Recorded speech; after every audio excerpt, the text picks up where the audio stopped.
اور جو واقعات پیش آئے ہیں کل کے روز بھی اور آج کے روز بھی۔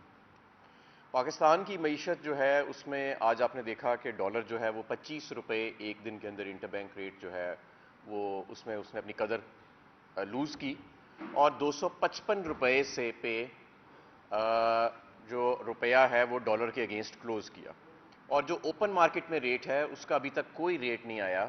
275 285 یہ سارے ریٹس آ رہے ہیں۔ جب مارکیٹ کلوز ہوئی آج تو ابھی بھی ڈاؤن ورڈز پریشر تھا پاکستان کے روپے کے اوپر، اور اس ریٹ کے اوپر بھی ڈاؤن ورڈز پریشر 255 پہ دیکھا گیا۔ میں آپ کو یہ بتانا چاہتا ہوں کہ جب بھی اسحاق ڈار صاحب نے معیشت سنبھالی ہے انہوں نے ایکسچینج ریٹ کو فکس کرنے کی کوشش کی، زیادہ دیر وہ سسٹین نہیں ہو سکا، اور جب ایکسچینج ریٹ کو چھوڑا گیا تو وہ بری طرح نیچے آیا۔ آپ کو میں یاد دلاتا رہوں کہ 2016-17 میں اسحاق ڈار صاحب نے 32 ارب ڈالر ضائع کیے 105 کے اوپر ڈالر کو رکھنے کے، اور جب وہ سسٹین نہیں ہو سکا مفتاح اسماعیل صاحب آئے تو ڈالر جو ہے وہ کوئی 117 تک چلا گیا، اور پھر جب انٹرم یعنی قائم مقام وزیر خزانہ 2018 میں آئے تو یہ 124 روپے تک چلا گیا۔ اور جب پاکستان تحریک انصاف نے حکومت سنبھال لی تو آئی ایم ایف نے دوبارہ کہا کہ اس کو مکمل مارکیٹ ایکسچینج ریٹ پہ لے کے جائیں، تو پھر اس میں مزید ڈی ویلیویشن آئی، اور یہی ایگزیکٹلی یہی ہوا ہے اس مرتبہ بھی۔ جب پاکستان تحریک انصاف حکومت چھوڑ کے گئی تو 182 روپے 93 پیسے کا ڈالر تھا، اور میں آپ کو دعوے سے کہتا ہوں کہ اگر ہم نے اسٹیٹ بینک کی انڈیپینڈنس کو برقرار رکھا ہوتا، اگر ہم نے مارکیٹ ایکسچینج ریٹ رجیم کو برقرار رکھا ہوتا، اگر ہم پولیٹیکل سٹیبلٹی کو برقرار رکھتے تو بہت ہوتا تو یہ 182 سے 190 پہ آ جاتا، 190 سے 195 پہ آ جاتا، 200 پہ آ جاتا، لیکن میں آپ کو دعوے سے کہتا ہوں کہ اس سے آگے نہیں جانا تھا اس میں۔ اگر آج یہ گیا ہے تو اس کی وجہ پچھلے 9 ماہ کی سیاسی اور معاشی تباہی ہے، اور اس کے اثرات ابھی سامنے آنے ہیں۔ جب 255 یا جہاں پہ بھی یہ ایکسچینج ریٹ جو ہے وہ سیٹل ہوگا تو اس کے بعد آپ دیکھیں گے کہ یہ معاملات جو ہیں یہ خراب ہوں گے۔ میں آپ کو یہ بھی بتاتا چلوں کہ 2 منٹ ہم اذان کی بریک لے لیتے ہیں، اس کے بعد دوبارہ شروع کرتے ہیں۔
جی جب آپ کہیں گے.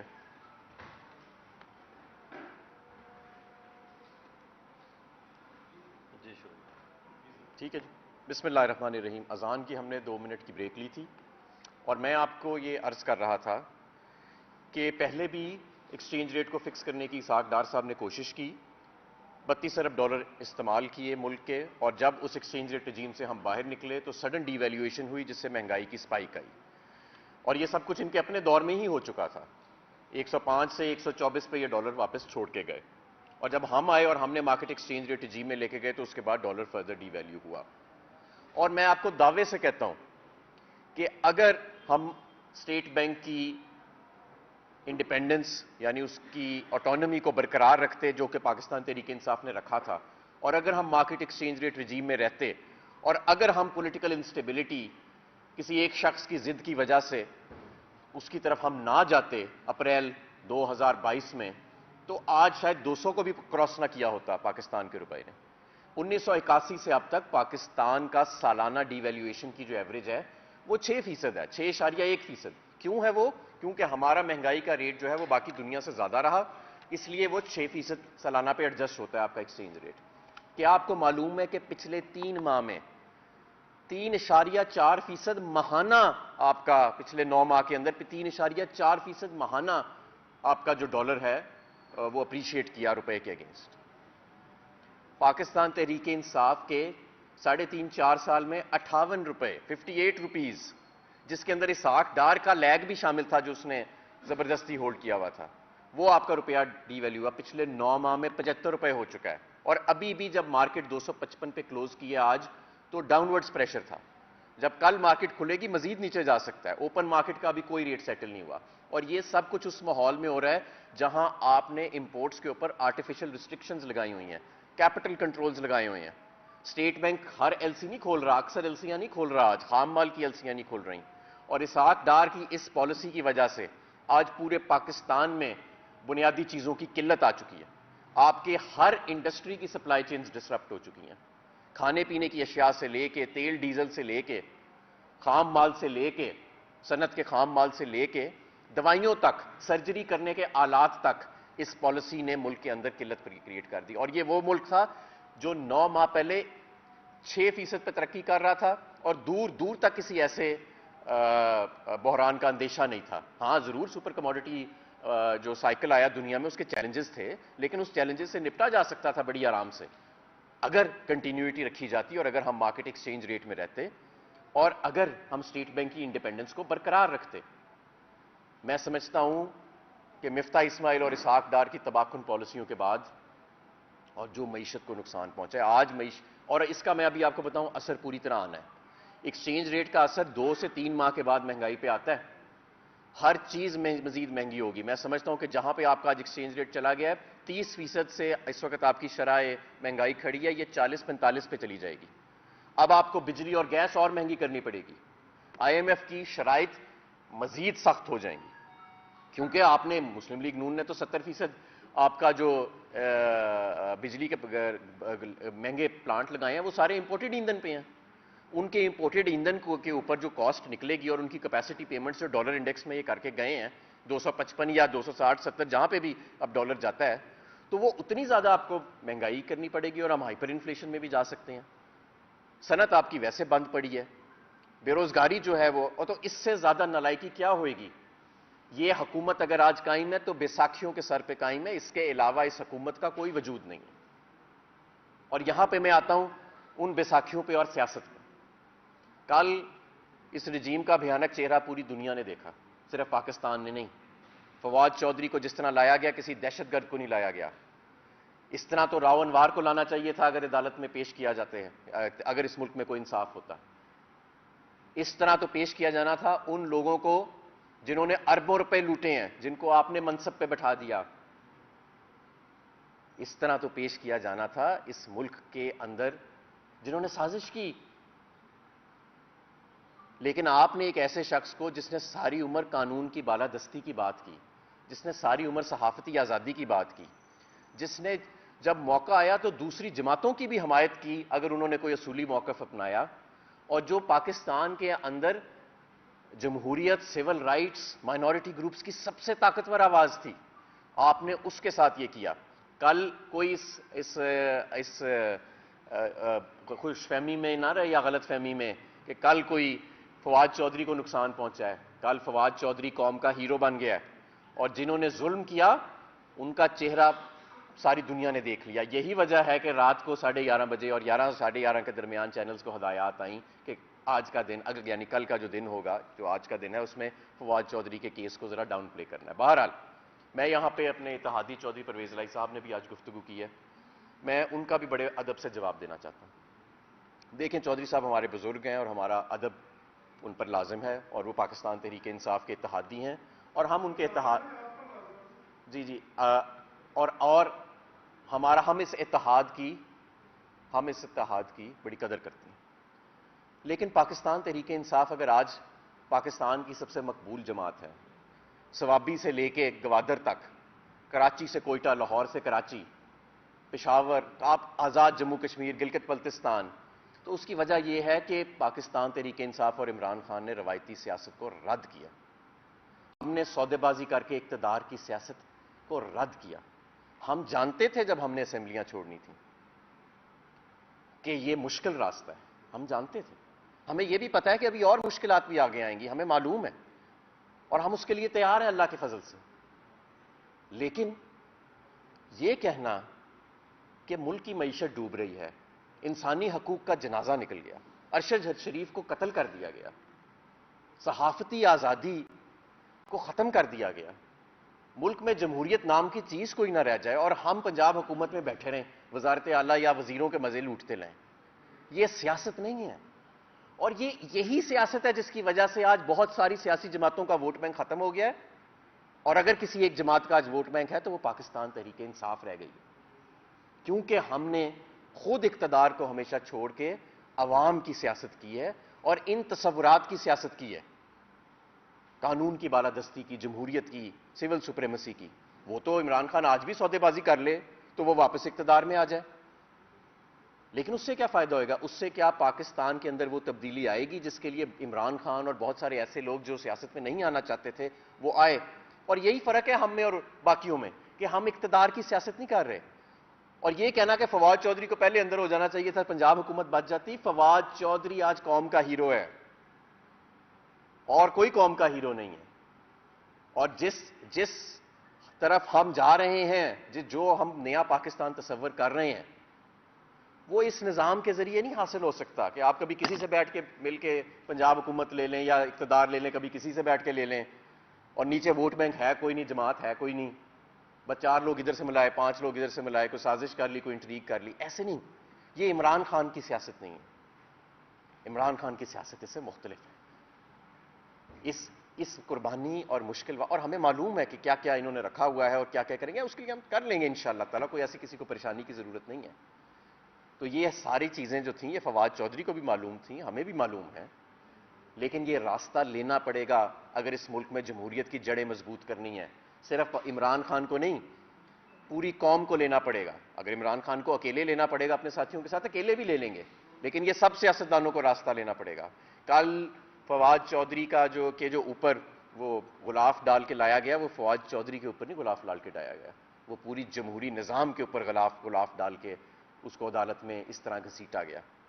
جس طرح کل ہائی کورٹ کے اندر پہلے شور مچا کہ جی 1:30 بجے فواد چودھری پیش ہوئیں گے، 2 بجے ہوئیں گے، 3 بجے ہوئیں گے، اور پنجاب پولیس اور اسلام آباد پولیس نے قطعاً ہائی کورٹ کے جج کی اس سخت احکامات کو رد کرتے ہوئے انہوں نے گاڑی موٹر وے پہ ڈالی اور وہاں سے چل دیے.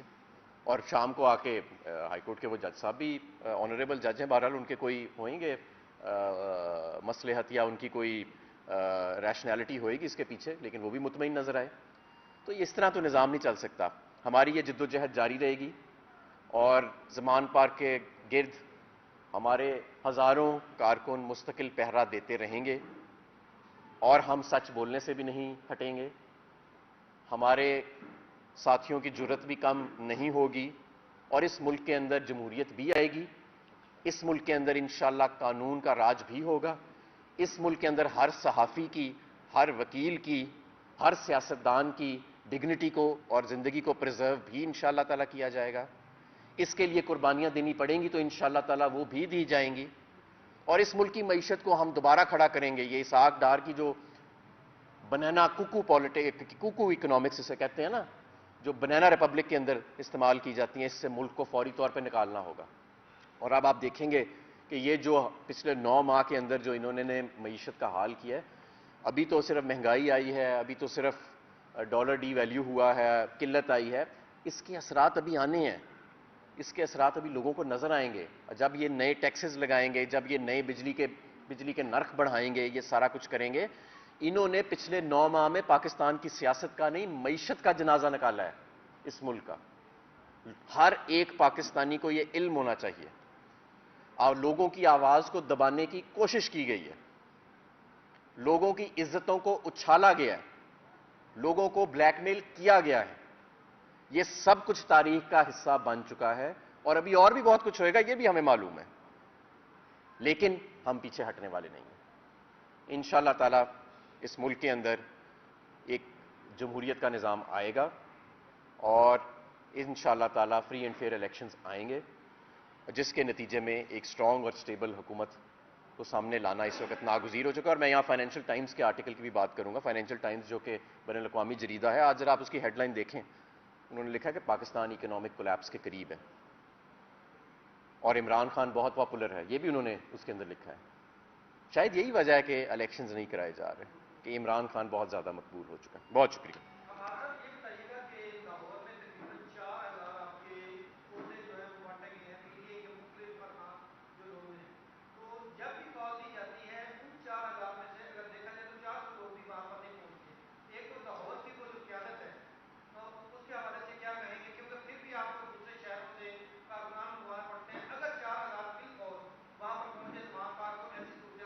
دیکھیں جی, پہلی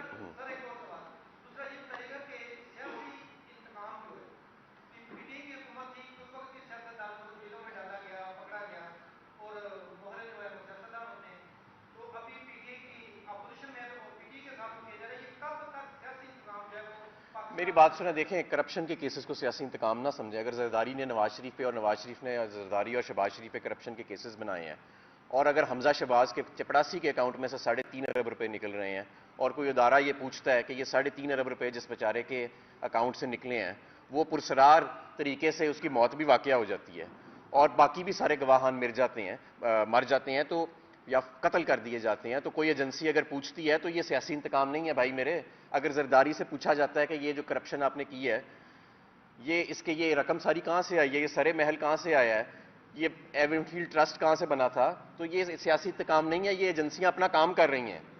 سیاسی انتقام وہ ہے جو کل فواد چودھری کے ساتھ ہوا ہے, سیاسی انتقام وہ ہے کہ جو عمران خان کو گولیوں سے چھلی کیا گیا. اور دوسری بات, آپ نے لاہور کی تنظیم کی بات کی ہے.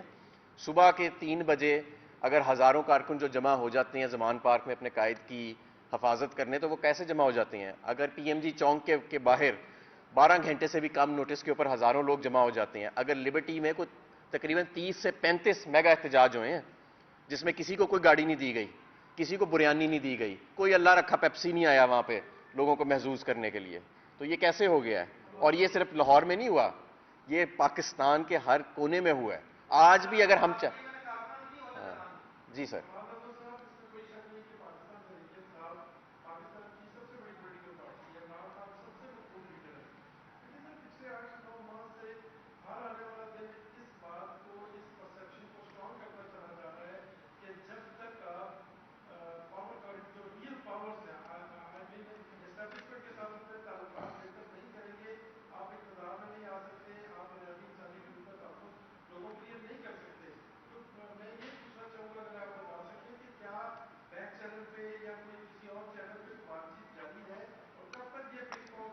دیکھیں, ہماری کوئی بات چیت جاری نہیں ہے, اور میں آپ کو یہ بھی بتاؤں کہ ہمارا صرف اسٹیبلشمنٹ سے, یا کوئی بھی ادارہ ہو, چاہے اسٹیبلشمنٹ سے ہٹ کے کوئی ادارہ ہو, ہمارا صرف ایک ہی مطالبہ ہے کہ عوام کے فیصلے کے اوپر ضرب لگانے کی کوشش نہ کریں, اس پر اثر انداز ہونے کی کوشش نہ کریں. یہ کر لیں, ہمارے سب کے ساتھ تعلقات ٹھیک ہے. ہماری لڑائی کیا ہے؟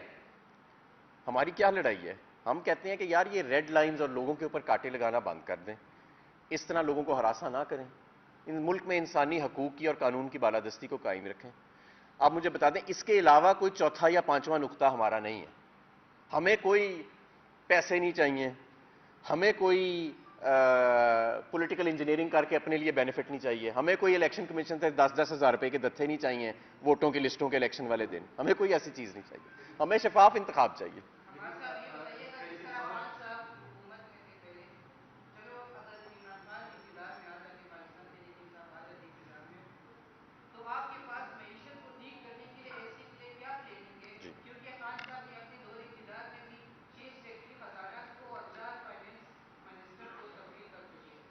دیکھیں ہم جو تعیناتیاں کرتے ہیں نا, ہم تعیناتیاں کرتے ہیں پرفارمنس بیسس کے اوپر. ہم لوگ لگا کے دیکھتے ہیں, اگر وہ پرفارم نہیں کر رہے تو اسے فوراً چینج کر دینا چاہیے. ہم یہ نہیں کہ ہمارے ساتھ جو لائل ہے یا جو وابستہ ہے, جیسے محسن نقوی ٹائپ کی اپوائنٹمنٹس ہیں, ہم یہ نہیں کرتے. اور آپ کا سوال بہت اچھا اکنامک پلان کے حوالے سے. دیکھیں سب سے پہلے تو ضرورت اس سبق کی ہے کہ آئی ایم ایف کے ساتھ ہم آن بورڈ رہیں. اگر یہ ہم پہلے سے آن بورڈ رہے ہوتے تو یہ اتنا نقصان نہ آتا. کیونکہ جب مفتاح صاحب آئے تو آپ کو یاد ہوگا کہ جون تک آئی ایم ایف کے ساتھ ایک تعطل کا شکار تھا, اور پھر جب اسحاق ڈار صاحب بھی آئے تو تقریباً ابھی تک تعطل کا شکار ہیں, تو جس کی وجہ سے بہت زیادہ نقصان. دوسری چیز یہ کہ اس گورنمنٹ کی کوئی کریڈیبلٹی نہیں ہے انٹرنیشنلی. جو ہمارے ڈونرز ہیں, اور کیونکہ وہ سب سے گفتگو کرتے ہیں, آف دا ریکارڈ بھی کرتے ہیں, ان سب کو پتہ ہے کہ یہ ایک ٹرانزینٹ گورنمنٹ ہے, آرٹیفیشل سٹرکچر ہے, ان کے پاس ریفارمز کی یا فیصلہ سازی کی کوئی قوت نہیں ہے, پولیٹیکل سپیس نہیں ہے. اس لیے وہ ان کے ساتھ بہت زیادہ انگیج بھی نہیں کرتے. جب ایک اسٹرانگ اسٹیبل گورنمنٹ آئے گی جو پالیسی میجرز ان کے ساتھ لاک ان کر سکتی ہے اگلے 3 سال کے لیے, تو وہ ڈونرز بھی اور عالمی ادارے بھی آپ کو پھر فیسیلیٹیٹ بھی کریں گے, اور آپ ایک رستے پہ چل پڑیں گے. اگلی ایک ظاہر گورنمنٹ بیٹھی ہے جس کے پاس اگلے 5 سال کا رن وے ہے, تو وہ ریفارمز کرے گی کہ اگلے الیکشن سائیکل سے پہلے اس کو اس کا ڈیویڈنڈ ییلڈ ہو جائے. لیکن موجودہ حکومت کی تو ایسی کوئی نہ انسینٹیو ہے نہ موٹیو ہے, وہ تو ڈے ٹو ڈے بیسس کے اوپر سروائیو کر رہے ہیں. ہمیں آ کے فوری طور کے اوپر ریسکیو, اسٹیبلائزیشن اور ریکوری کرنی پڑے گی. ہمیں اپنی ڈیٹ ری پروفائلنگ کرنی پڑے گی. ہمیں ایک نیا آئی ایم ایف کا پروگرام آتے ساتھ نیگوشیٹ کرنا پڑے گا. لیکن یہ سب کچھ تب ہی ممکن ہے اگر ملک کے اندر ایک اسٹرانگ اسٹیبل گورنمنٹ جون سے پہلے موجود ہو, کیونکہ جون میں آپ کا یہ آئی ایم ایف کا پروگرام جو ہے یہ ایکسپائر ہونے جا رہا ہے, اور آئی ایم ایف اپنے پروگرامز کو ایکسٹینڈ نہیں کرتی. I M F interim governments کے ساتھ بھی بات چیت نہیں کرتی نئے پروگرام کے حوالے سے, ان کے پاس مینڈیٹ نہیں ہوتا انٹرم گورنمنٹ کے پاس. تو اس لیے یہ ہمارا پلان ہے فی الحال, جس کا میں نے آپ کو بنیادی نقطہ بتایا, بٹ اس کے نیچے بہت ساری چیزیں ہیں. ہم ویکاک کو امپلیمنٹ کرنا چاہتے ہیں, ہم ملک کے اندر ویلنگ کو انٹروڈیوس کرنا چاہتے ہیں. جی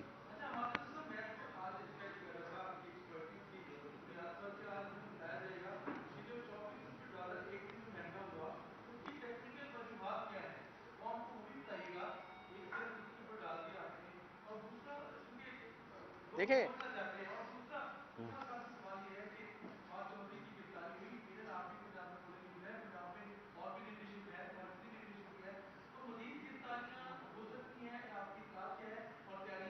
جی میں سب سے پہلے تو یہ کہ 25 روپے ڈالر کیوں ایک دن میں گرا. دیکھیں پچھلے 9 ماہ سے آپ کی اسٹیٹ بینک کی جو اٹانومی ہے, جیسے میں نے پہلے عرض کیا, وہ سسپینڈڈ ہے, وہ منجمد ہے. اور آپ پچھلے 9 ماہ میں مارکیٹ ایکسچینج ریٹ سے نکل کے آپ ایک فکسڈ ایکسچینج ریٹ رجیم میں چلے گئے. وہاں پہ جب وہ سسٹینیبل نہیں تھا, یعنی کہ آپ کے ڈالرز کی ڈیمانڈ زیادہ تھی آپ کے روپیوں کی ڈیمانڈ سے عالمی ورلڈ کے اندر, تو اسحاق ڈار صاحب نے اس کو آرٹیفیشلی فکس کیا ہوا تھا, ایکسچینج کمپنیوں کو کہہ کے, اسٹیٹ بینک کو کہہ کے, بینکوں کو کہہ کے. لیکن اس ریٹ کے اوپر کوئی ٹرانزیکشنز نہیں ہو رہی تھیں. پھر انہوں نے ایل سیاں بند کرنی شروع کر دیں, مال کی قلت آنا شروع ہو گئی, آرٹیفیشلی وہ بھی ڈیمانڈ بھی کنٹرول کرنے کی کوشش کی روپے کی اور ڈالر کی, وہ بھی نہیں ہو سکا. تو پھر سڈنلی ان کو یہ روپے کو کھلا چھوڑنا پڑا اور مارکیٹ ایکسچینج ریٹ پہ لانا پڑا. لیکن اس ٹائم تک جو مریض تھا آپ کا, اس کی موت واقع ہو چکی ہے. آج پاکستان میں غریب مزید غریب تر ہو چکا ہے اور امیر بھی غریب ہو چکا ہے. یہ میں آپ کو بتاؤں, آج ہر شخص کو اس کا نقصان پہنچا ہے. پورا ملک آج جو 9 ماہ کی اکنامک پالیسی تھی اس سے غریب ہوا ہے.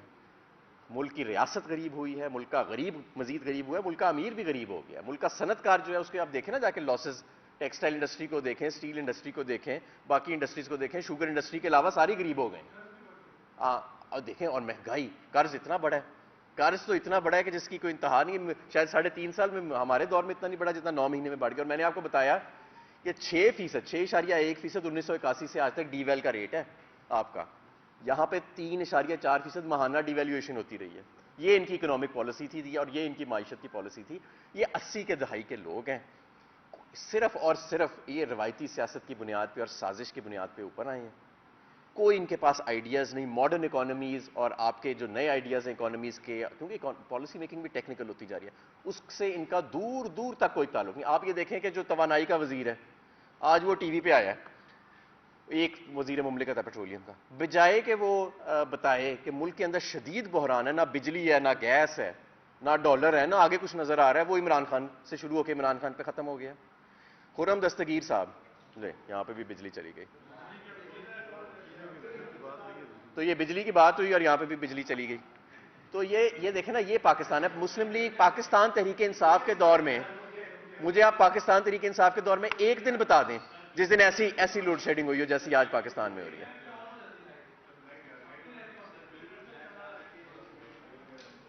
اب جنریٹر بھی کیسے چلائیں, ڈیزل کی بھی سنا ہے کہ مہنگا بھی اتنا ہو گیا. اور تو اب آپ یہ دیکھیں کہ پاکستان تحریک انصاف کے دور میں ایک دن بھی ایسا نہیں تھا کہ جب ایسی لوڈ شیڈنگ ہوتی ہو, ایک دن بھی ایسا نہیں تھا. 3 دن کے لیے ایل این جی کا ایک وہ رول اوور ہم نے کیا, جہاز جو بدلنا ہوتا ہے اس کی سروسنگ ہوتی ہے, تب بھی ایسی لوڈ شیڈنگ نہیں ہوئی جیسی آج روز ہو رہی ہے. ملک میں آج نہ ڈالر ہے, نہ گیس ہے, نہ بجلی ہے, نہ انسانی حقوق ہے, نہ جمہوریت ہے, نہ بولنے کی آزادی ہے. اگر کچھ ہے تو بس NRO2 ہے, اور یہ پی ڈی ایم کے چلے ہوئے کارتوس ہیں 80 کی دہائی کے, جو ابھی تک ہمارے سر پہ سازش کے ذریعے لگائے گئے.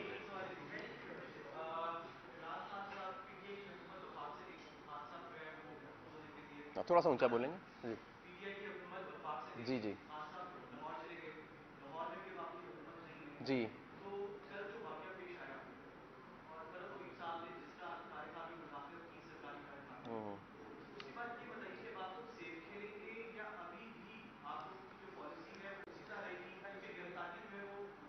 دیکھیں, ہم تو جب سے آئے ہیں یہاں اپوزیشن میں, ہم تو قانون اور آئین کے دائرے میں کھیل رہے ہیں.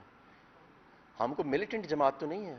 فواد چودھری کو ملیٹنٹ آدمی تو نہیں ہے, وہ تو میرا خیال ہے اس نے کبھی زندگی میں مکھی بھی نہیں ماری ہوئے گی نہ, اور وہ قانون دان ہے, اس کا پورا خاندان قانون دان ہے. تو ہم قانون اور آئین کے دائرے میں رہ کے ہی ہماری سٹرگل ہے, اور جو ہمارے ساتھ البتہ ہو رہا ہے, جس طرح کی اب یہ تعیناتیاں ہو رہی ہیں, جس طرح کی گرفتاریاں ہو رہی ہیں, یہ غیر آئینی اور یہ غیر قانونی ہے. اور اس سے ظاہر ہے, لیکن اس سے ڈیل کرنا پڑتا ہے. اگر آپ نے جدوجہد کرنی ہے تو اب کیا کریں ہم؟ کیا پرویز الہی صاحب کا جیسے مشورہ ہے وہ مان کے بس پنجاب حکومت میں بیٹھ جائیں؟ ہمارا لیڈر ہے, اس پہ حملے ہو رہے ہیں اس کی جان کے اوپر, ہمارے لوگوں کو اٹھا کے برنا کر کے تشدد ہو رہا ہے, ہمارے لیڈر کو ڈسکوالیفائی کرنے کے لیے سر توڑ کے بیٹھے ہوئے ہیں کہ کسی طرح سسٹم کو مینج کر کے اس کو ڈسکوالیفائی کریں. ہمارے اوپر کاٹے لگائے جا رہے ہیں, ریڈ لائن ایک پاکستان کی مقبول جماعت کو, اور ہم پنجاب حکومت میں بیٹھ کے گلیاں نالیاں بناتے پھر رہے ہیں, اور وہ کہہ رہے ہیں جی ہلکے کے کام کرا رہے ہیں. مطلب یہ ایسے سیاست ہوتی ہے؟ یہ ایسے سیاست ہوتی ہے تو نیچے جماعتیں ختم ہو جاتی ہیں اور آپ ووٹ بینک ختم ہو جاتے ہیں. ہم نے ایسی سیاست نہیں کی. ہم اس ملک کے اندر پاکستان کی معیشت, پاکستان کے میں قانون کی بالادستی, اس ملک کے اندر انسانی حقوق, ان چیزوں کو یقینی بنائیں گے. اور یہ مشکل راستہ ہے, ہمیں معلوم ہے یہ مشکل راستہ ہے. اگر یہ آسان راستہ ہوتا تو پہلے کوئی اور کر لیتا, لیکن یہ عمران خان ہی کرے گا, اور یہ پاکستان تحریک انصاف ہی کرے گا. ہمارے علاوہ کوئی کر بھی نہیں سکتا, اور اس وقت کرنا ناگزیر ہو چکا ہے, میں آپ کو بتاؤں. ورنہ یہ جو نکموں کا ٹولہ اور چوروں کا ٹولہ ہمارے اوپر مسلط ہے, یہ زیادہ دیر یہ چل لیں گے.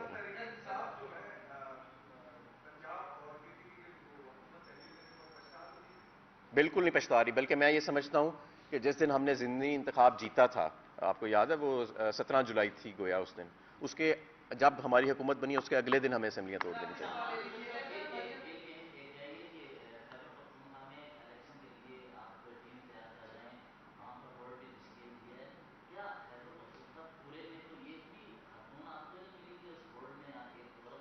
ہاں نہیں, بالکل ہونا چاہیے, بالکل ہونا چاہیے. آپ کی بات ٹھیک ہے, اور یہ فیڈ بیک میں پاس ہونا چاہیے.